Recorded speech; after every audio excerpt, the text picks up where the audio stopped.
Crypto currency یعنی کہ but coin اور ایتھریم اور اس کے علاوہ باقی جو کرپٹو کے پروڈکٹس ہیں، ان تمام کے بارے میں علماء، فقہا، مفتیان کرام کہہ رہے ہیں ناجائز ہے۔ کیوں کہہ رہے ہیں بھائی؟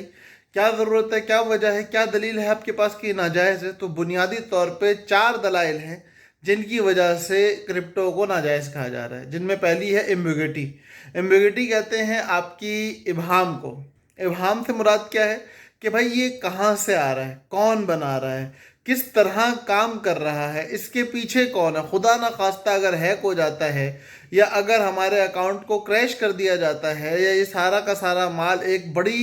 سازش کے طور پہ لوٹ لیا جاتا ہے اور آخر میں کرپٹو کے سارے نمبر ضائع ہو جاتے ہیں، تو اس کے بعد سر کہاں جا کے پیٹنا ہے اور کس کے آگے رونا ہے، کچھ نہیں پتا، بالکل ابہام ہے، کچھ پیچھے کا حال نہیں پتا۔ نمبر 2 اسپیکولیشن، سٹہ بازی ہے۔ بھائی پتہ ہی نہیں چل رہا کہ کب بڑھ رہی ہے کب گر رہی ہے، صرف مارکیٹ میں آواز آتی ہے بڑھ گئی بڑھ گئی بڑھ گئی بڑھ گئی، تو 30-40% تک بڑھ جاتی ہے اور پھر فوراً گر بھی جاتی ہے۔ اور دنیا کا کوئی بھی سسٹینیبل بزنس اب تک کا ایسا نہیں ہے جس کی مارکیٹ گروتھ بڑھنا اور گرنا اتنا جلدی اتنی اسپیڈ سے 30 سے 40% کا رہا ہو۔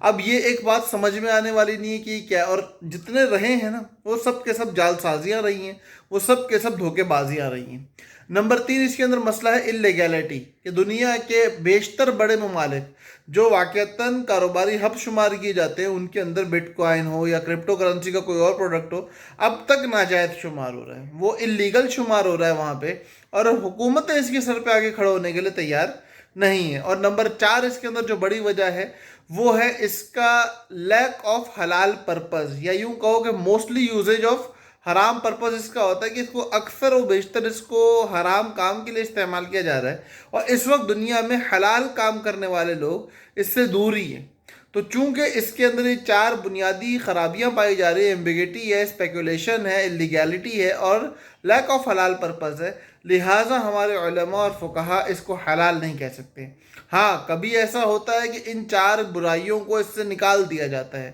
اس کے علاوہ اگر کوئی اور obligation آتا ہے اس کو بھی ہٹا دیا جاتا ہے، تو پھر علماء کی طرف سے بھی اس کے جواز کا فتویٰ آپ کو مل جائے گا، لیکن جب تک ایسا نہیں ہوتا ہے تو پھر اسی حرمت کے فتوے پہ قائم رہنا ہماری مجبوری ہے۔